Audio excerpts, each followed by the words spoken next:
તાલુકામાં ભાજપમાં બળવો, ટિકિટ કપાતા પૂર્વ શિક્ષણ સમિતિના ચેરમેન કમલેશભાઈ માલવીએ સમર્થકો સાથે નોંધાવી અપક્ષ ઉમેદવારી. દાહોદ જિલ્લાના ગરબડા તાલુકામાં સ્થાનિક સ્વરાજ્યની ચૂંટણી પૂર્વે રાજકીય ગરમાવો વ્યાપી ગયો છે. પૂર્વ શિક્ષણ સમિતિના ચેરમેન અને સ્થાનિક સ્તરે પ્રભુત્વ ધરાવતા નેતા કમલેશભાઈ માવીએ ભારતીય જનતા પાર્ટી દ્વારા ટિકિટના ફાળવવામાં આવતા સત્તાવાર રીતે અપક્ષ ઉમેદવારી નોંધાવી છે. પોતાના બહોળા સમર્થકોની ઉપસ્થિતિ સાથે તેઓએ સ્થાનિક મામલતદાર કચેરી ખાતે પહોંચીને ચૂંટણી જંગ માટે વિધિવત રીતે પોતાનું ઉમેદવારી પત્ર રજૂ કર્યું હતું, જેના પગલે સ્થાનિક રાજકારણમાં ભારે હલચલ મચી ગઈ છે. આ સમગ્ર રાજકીય ઘટનાક્રમમાં કમલેશભાઈ માવીનો ભૂતકાળનો રાજકીય ઇતિહાસ અત્યંત રસપ્રદ છે. ગત ચૂંટણી ટર્મમાં પણ ભાજપના મોવડી મંડળ દ્વારા તેમને ટિકિટ કાપવામાં આવતા તેમણે પક્ષ સામે બળવો પોકારીને અપક્ષ તરીકે ચૂંટણી મેદાનમાં ઝંપલાવ્યું હતું. તે સમયે જંગી બહુમતીથી વિજય થયા બાદ તેઓ પુનઃ સત્તાધારી પક્ષ ભાજપમાં જોડાઈ ગયા હતા.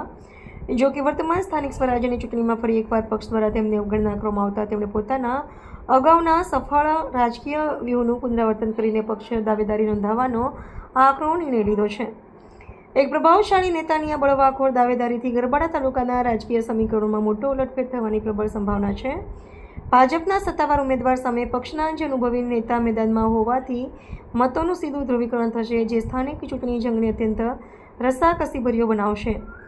આગામી દિવસોમાં આંતરિક અસંતોષને ડામવા માટે ભાજપનું સંગઠન કયા પ્રકારની રણનીતિ અપનાવે છે અને પ્રચાર અભિયાનમાં મતદારો કોની તરફેણમાં પોતાનો જનાદેશ આપે છે તે જોવું રાજકીય સમીક્ષકો માટે અત્યંત નિર્ણાયક બની રહેશે. મારું નામ કમલેશભાઈ દીધાભાઈ માવી, 50 ઝરી બુજર જિલ્લા પંચાયત સીટથી અપક્ષના ઉમેદવાર તરીકે મેં ઉમેદવારી કરાવી છે.